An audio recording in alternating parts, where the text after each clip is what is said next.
ఏమి అంటే వాళ్ళు సకల సంబంధాలు పరమాత్మతో పెట్టుకుంటారు. ఇది జాగ్రత్తగా అర్థం చేసుకోవాలి. గృహస్థ కోణం నుంచి ఎలా అర్థం చేసుకోవాలి, సన్యాసి కోణం నుంచి ఎలా అర్థం చేసుకోవాలి. ఇక్కడ చెప్పబడుతున్న సన్యాసి కోణమే. సరే, దాన్ని మనం అంతగా అన్వయించుకోలేం కనుక గృహస్థ కోణం కూడా మలుచుకుని 2 విధాలు కూడా చెప్తాం. మాతా నృసింహశ్చ పితా నృసింహ భ్రాతా నృసింహశ్చ సఖా నృసింహ విద్యా నృసింహో ద్రవిణం నృసింహ స్వామి నృసింహ సకలం నృసింహ. మహాత్ములు ఉన్నారు.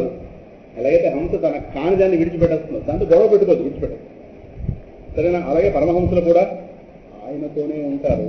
ఆ విధంగానే ఆయననే కోరుకుంటారు.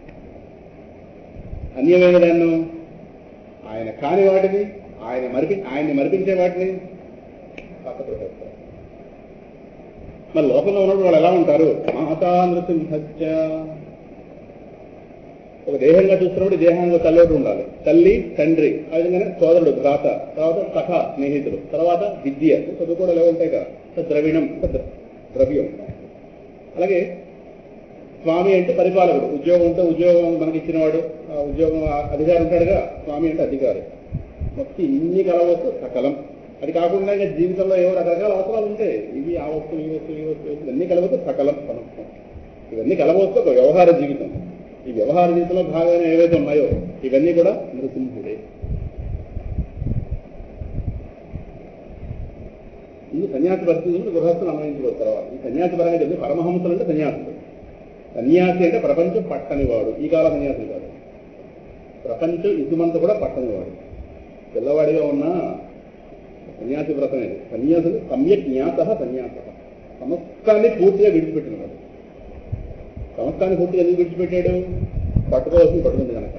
కృష్ణగ్రహ గృహీతాత్మ నవేద జగదీశం అంటారు ప్రహ్లాదుడు. కృష్ణుడు అనే గ్రహం పట్టుకుంది కదా. మనకి ఆకాశంలో గ్రహాలు పట్టుకోవడం తెలుసు. రాహు పట్టుకుందని, కేతు పట్టుకుంది. ఈ పిల్లాన్ని కృష్ణుడు అనే గ్రహం పట్టుకుంది. పట్టుకోగానే కృష్ణగ్రహ గృహీతాత్మ ఆ మనసుని కృష్ణుడు పట్టిస్తున్నాడు. ఈయన ఏడ మనసుని కృష్ణుడు పట్టుకోవడం కాదు, ఆ మనసు ఏం పట్టుకున్నాడు.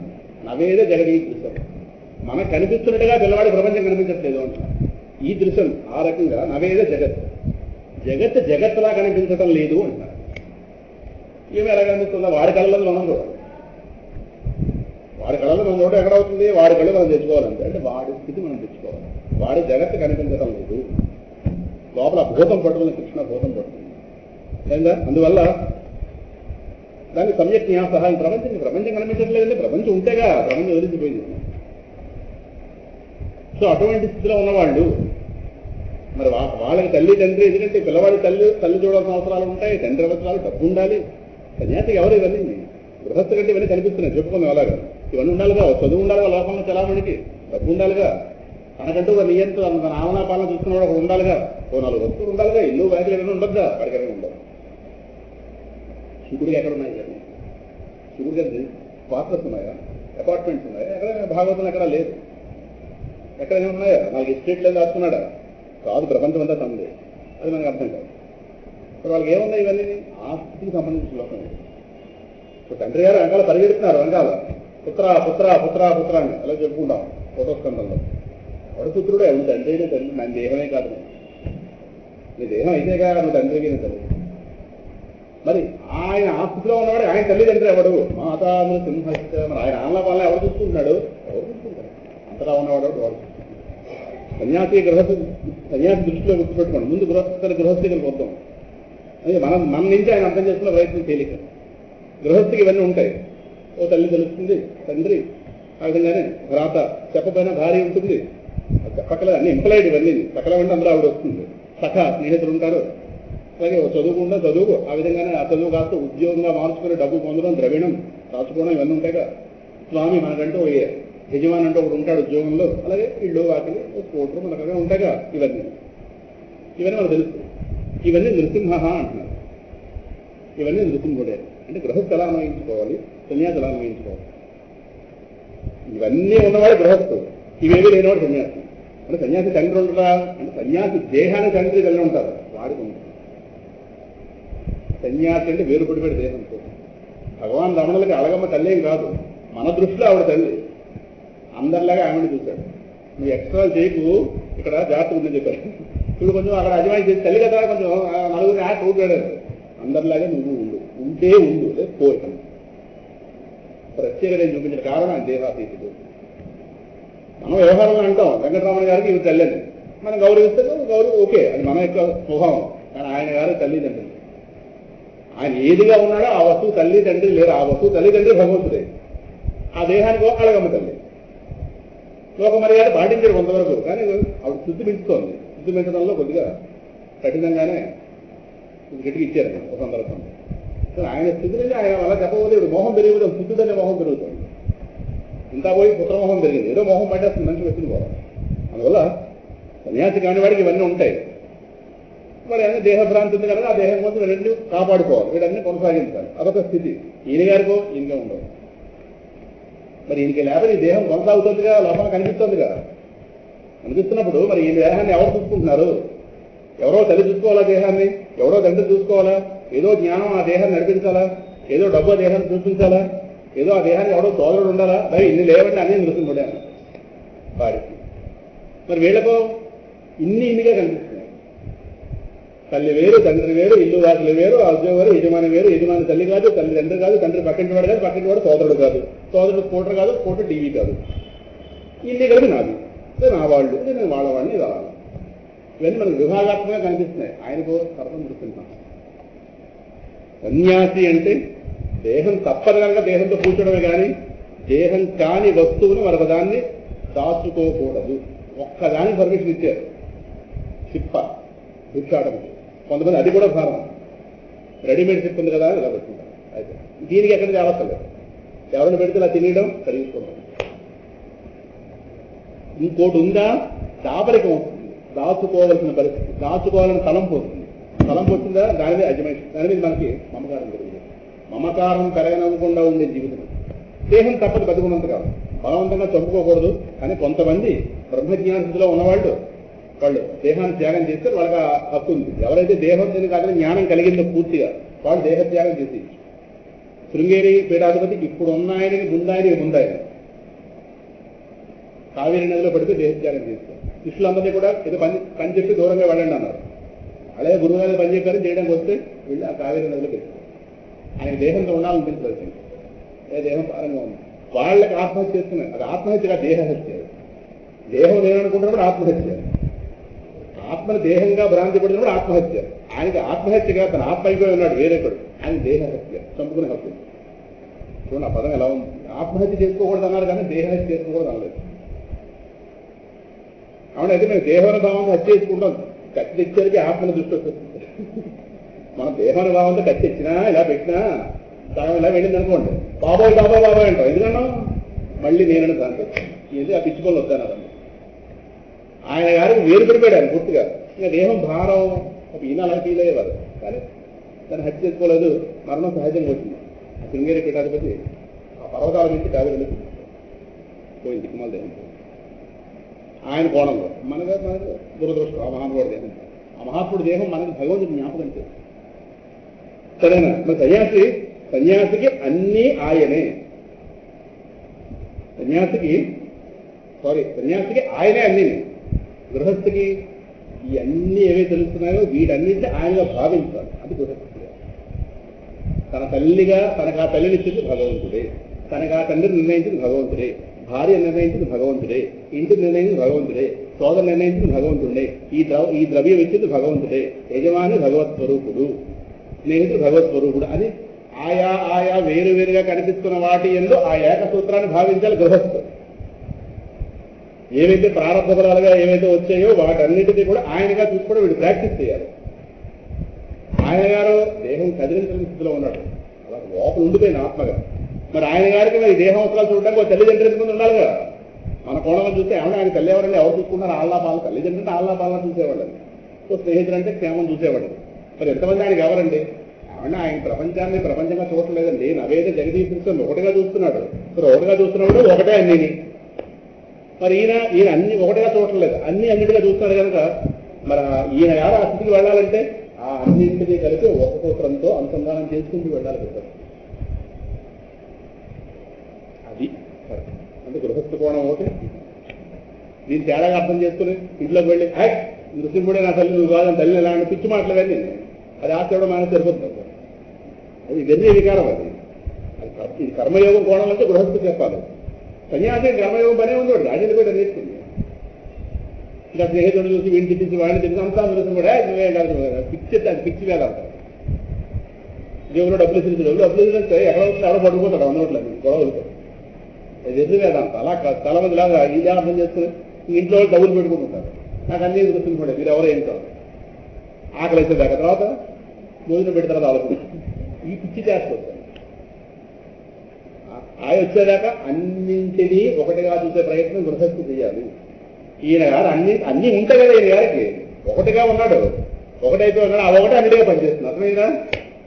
ఎందుకన్నా చెప్పడానికి దీనిలో ఏమీ లేదండి. మీరు అర్థం చేసుకోవాలి. మళ్ళీ చెప్తాను, గుర్తు లేదు. అన్నింటినీ ఒకటిగా చూసుకోవాలి గృహస్థు. అన్నీ కనిపిస్తున్నాయి కనుక ఈయన గారికి అన్నీ లేవు, ఒకటే. ఒకటి ఆ మొత్తంలో చేరిపోయాడు. కానీ దేహవస్త్రాల పరంగా మనకి కనిపించాలి, ఇవన్నీ చేయాలిగా. ఈయన గారి తల్లి అంటూ ఉండదు. ఈయన మీద ఎవరికో ఒక భక్తి కలిగి భోజనం పెడుతుందే ఆవిడ తల్లి. పాప ఎవరో ఈ దేహాన్ని చూసి పాప ఇబ్బందిగా ఉన్నాడని చెప్పి కొంచెం సేద ఇంట్లో సేదని రెస్ట్ ఇస్తాడు తండ్రి. కొంచెం ఆల్లా పాలనా చూస్తాడు, ఈయన కొంచెం భిక్షాటం చేసుకుంటాడు. వాడు మిత్రుడు. భగవాన్ రమణులకి ఎవరు? పళనిస్వామి మిత్రుడు. ఆ ఊర్లో తోటకూరలవ్వ, ఆకుకూరలవ్వ ఆవిడ కొంత అన్నం తెచ్చి వీడికి పెట్టింది. ఆవిడ తల్లి. అడగమ్మ తల్లి ఏం కాదే. భగవాన్ దేహానికి, ఆ దేహానికి అడగమ్మ తల్లేమో. భగవాన్ అనేటువంటి ఆ స్వరూపానికి ఆకుకూరలవ్వ తల్లి పోషించింది కాదు. ఆయన ఆ ముని వృత్తిలో ఉన్నప్పుడు ఎవరు పోషించారు? ఆకుకూరలవ్వ ఆవిడ తల్లి. ఆ టైంకి ఎవరు ఆయన మీద దయ కలిగితే వాళ్ళే తల్లిదండ్రి అంతే, వాళ్ళే స్నేహితులు. ఆ టైంకి ఎవరు డబ్బు పెడితే అదే ద్రవ్యం. ఏటీఎం కార్డులు తీసుకోవడం, బ్యాంకులకు వెళ్ళడం, చెట్టు సంతకాలు పెట్టడం కదా ఎక్కడ ఇవన్నీ అక్కడ. ఆయనకి ఆశీర్వాదం డబ్బు అవసరం వచ్చింది. డబ్బు అవసరం అనేవారు అంతే. కొంత ఎవరితో డబ్బు వచ్చింది. ఇది కదా లేవరే కాదు. ఎవరో పడుతుంది ఆశ్రమానికి ఏదో నిధించారు. అయిపోయిందా అరుణాచలకు అవసరాలు తీర్చారు అన్నమాట. స్వామి నృసింహ ఆయన ఆలనా పాలన మొత్తం కదలడు మనిషి. ఆ ఒకడే తన దృష్టిలో ఒకటిగా ఉన్నవాడు, సర్వం తానైన వాడు. వాడే సర్వచేష్టలు చేస్తాడు సన్యాసి దృష్టిలో. గృహస్థుకి అన్నింటినీ ఆ ఒకటితో సమన్వయం చేసుకుంటూ వెళ్ళాలి. ఆ స్థితికి వెళ్ళాలి. ఎందుకన్నా మరి ఇంకేం ముందు వెళ్ళాలి అని చెప్తూ ఇందులో తలవాడు తెల్లాడు ఉండి పెడతారు. ఇలాగా అన్నీ ఒకటిగా కాదు, ఆ ఒకటే అన్నింటిగా ఎవరి విషయంలో పనిచేశాయి వాడి యొక్క హృదయంలో వెళ్ళి కూర్చున్నాడు. కాబట్టి ఆ ఒకడైన వాడు, ఒకడు ఉన్నది తాగైన వాడు, ఆ ఒకడే అన్ని రూపాలు అయ్యి ఆ పిల్లవాడిని రక్షించి అన్ని చూస్తున్న ఆలనా పాలనా చూస్తున్న వాడి యొక్క హృదయాన్ని తన క్రీడాస్థానంగా చేసుకున్న హృదయంలో రవించేట పరమాత్మ.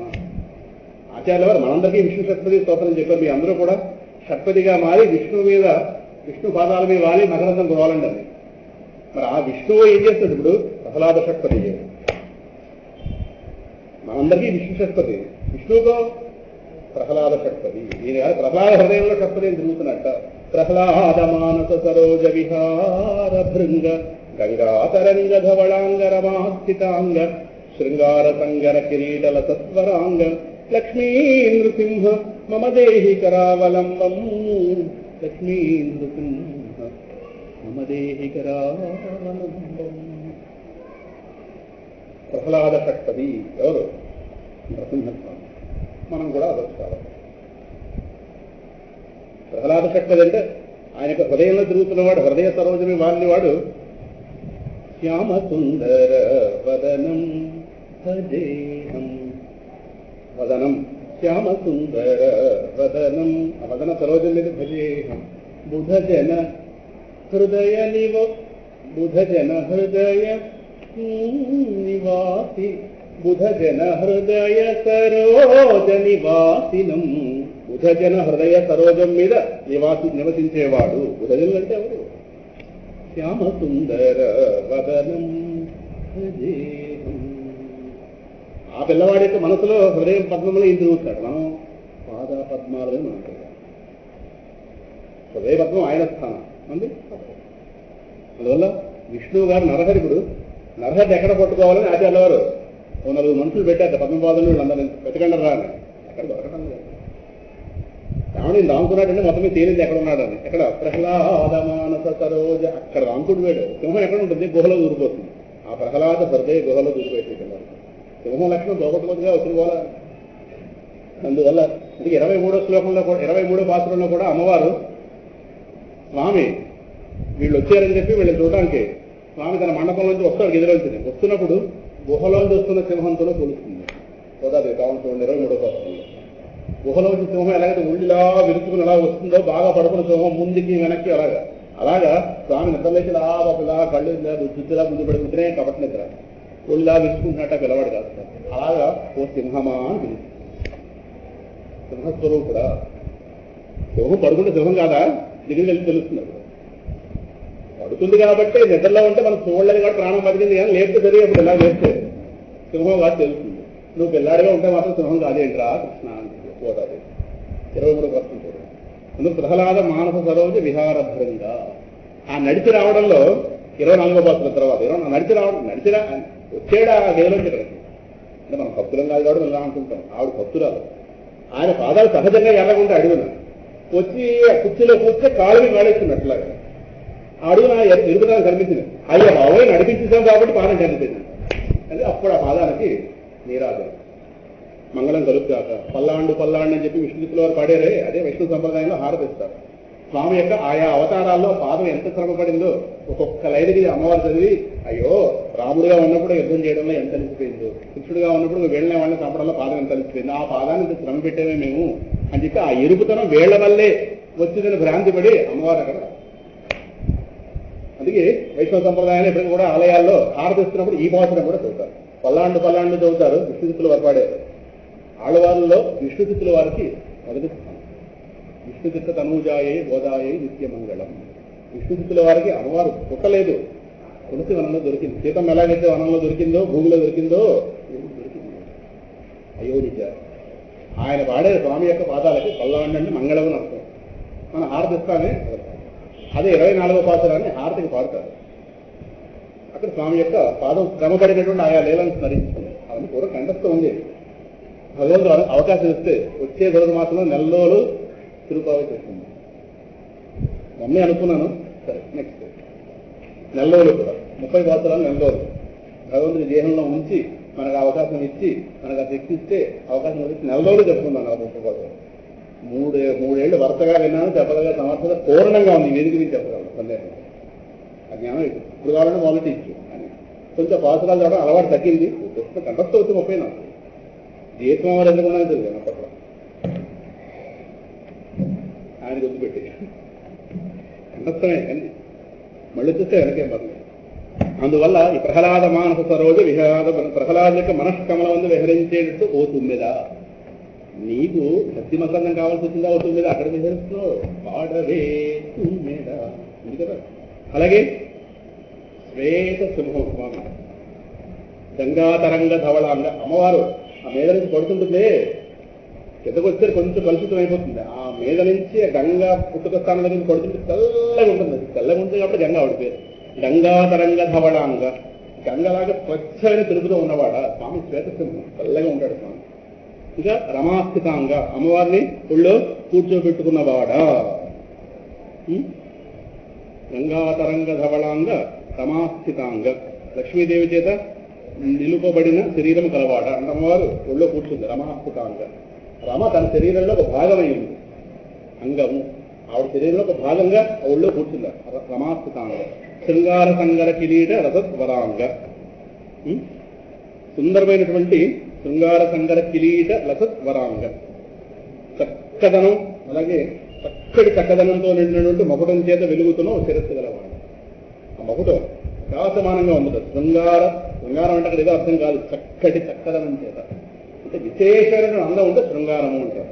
అందువల్ల శృంగార సంగర కిరీట లసత్ లసత్ అంటే ప్రకాశిస్తున్న కిరీటం పెట్టుకున్న ఓ స్వామి లక్ష్మీ నృసింహ నవదేహి కరావడం. ప్రహ్లాద మానస సరోజ విహారభృంగ ప్రహ్లాద యొక్క మనసులో స్వామి నిన్ను విహరించాడు. ఒకటే కారణం మహాత్ముల చేత దేవతల చేత కీర్తింపబడినవాడు. పెద్దవాళ్ళ చేత కీర్తింపబడినవాడు ఎంత పెద్దవాడు. యస్మిన్ మహద్గుణారాజన్ గృహ్యంతే కవిభిర్ముహు నతే అధునాపి ధీయంతే యథా భగవతీశ్వరే. భగవంతుల్లో ఎన్ని కళ్యాణ గుణాలుంటే అవి ప్రహ్లాదుల్లో ఉన్నాయి. ప్రహ్లాదుని చూసి ఆయన్ని ఐడియల్గా పెట్టుకున్నవాళ్ళు సామాన్యులు కాదు. జ్ఞానులు సైతం ఆయన ఐడియల్గా పెట్టుకున్నారు. కవిభి జ్ఞానుడు. ఋషులైన వాళ్ళు కూడా ప్రహ్లాదుణ్ణి వాళ్ళ జీవిత ఆచరణకి ఒక ఐడియల్గా పెట్టుకుంది, అంటే ఆదర్శంగా పెట్టుకుని మేము ప్రహ్లాదునంత అవ్వాలి. కొంతమంది చదువుకున్న విద్యార్థులు ఉంటారు, నేను ఐన్స్టీన్ అవ్వాలి, నేను ఏదో వీళ్ళకి అవ్వాలి, ఏదో పెట్టుకుంటారు టార్గెట్, అలాగా నేను వీళ్ళ క్రికెట్ రావాలి, అలాగా ఋషులు కూడా అనుకుంటున్నారు మేము ప్రహ్లాదునంత అవ్వాలి. ఆ కళ్యాణ గుణాలు ఎప్పటికీ కూడా అంతర్ధానం అవ్వటం లేదు. అది పోతన గారు చెప్పారు, సద్గుణంబులల్లా సంగంబులై వచ్చి అసురరాజ తనయందు నుంచి. విష్ణువుని చేరుకున్న భక్తులు ఎలాగైతే మేము వదిలి వెళ్ళిపోము, బాబు ఇక్కడే ఉంటాం ఎలా అంటారో, ప్రహ్లాదు హృదయాన్ని సద్గుణాలన్నీ చేరుకొని ఇక్కడే ఉంటాం, హాయి ఇక్కడ ఎక్కడ బయట కదా. సకల సద్గుణ నిలయుడు ప్రహ్లాదుడు. అదే సామాన్యులు అమలు గుణాలా అనేక ఉన్నాయి. గుణైరలం అసంఖ్యేయై మహాత్మ్యం ప్రత్యేక. మహాత్ములైన వాళ్ళు కూడా గుణాలు లెక్క పెట్టలేకపోయారు. ఆదిశేషుడు, బ్రహ్మగారు, బృహస్పతి, ఇది కూడా ప్రహ్లాద గుణాలను కౌంట్ చేయలేక నమస్కారం. ఒక్క గుణం చెప్తామండి, ఇది చెప్పలేమండి. ఏమిటది? పుట్టుకకు ముందే విష్ణు భక్తి పొందుతుంది. మహాత్మ్యం సత్య సూచ్యతే వాసుదేవే భగవతి యస్య నైసర్గికీ రతి. సహజంగా ఆయన వాసుదేవుడికి భక్తి ఉంది. సహజంగా వచ్చింది ఎప్పుడు పోదండి, అంత సులభంగా పోదు. అంటే పుట్టుకతో వచ్చింది పొడవతో గారి పోదే మాటలు అక్కడ వస్తుంది. సరే ఇవన్నీ వచ్చాయి. అందువల్ల మహాత్ముల చేత కీర్తన కూడా ఎంత మహాత్ముడో. అందువల్ల అంటే ఆయన గొప్పతనం నేను చెప్పుకున్న సంసార వ్యవస్థ ఎన్నెన్ని రకాలుగా తనని పెడదారి పట్టించే అవకాశాలు ఉన్నాయో వాటి అన్నింటి కూడా ముందుగానే పసిగట్టుకున్నాడు. దేనికి అవకాశం వల్ల తనని ఓవర్కమ్ చేయడానికి దేనికి అవకాశం ఇవ్వదు. పట్టించారు మొత్తం వ్యవస్థ. ఎక్కడో ఒకటి జారిపోతాం, ఎంతో కొంత ఆత్మలో జారిపోయి పెద్ద పెద్ద వాళ్ళు జారిపోయారు. జారే అవకాశం ఇవ్వలేదు, జారనిచ్చే అవకాశం ఇవ్వలేదు. భవజలధిని పడి తేలగలేని భవజలధి. ఎంత గొప్పవాడు కాకపోతే ఆ పిల్లవాడు వేషం వేసినటువంటి రోజారాముడికి కూడా లక్షణాలు వస్తాయి సినిమాలో. మహాత్ముడు వేషం వేస్తే వాడు మహాత్ముడు అయిపోతాడు. ఒక దొంగ కృష్ణుడు వేషం వేసేట నాటకం దాకా వాడు కృష్ణుడు అయిపోయాడు. కృష్ణ భక్తి కలిగిపోయింది. ఇంకా దొంగతనం చేయకపోయాడు. భవజలధి ఆ సినిమాలో ఎంత అందంగా నడిచింది ఆ పిల్ల. పిల్లగాడు ప్రహ్లాదు. భవజలధిని పడి తేలగలేని జీవుల బ్రోచే పరమ పురుష నను కాపాడి నీ బిరుదమును నను కాపాడి నీ బిరుదమును నిలుపుకుంటివా శ్రీత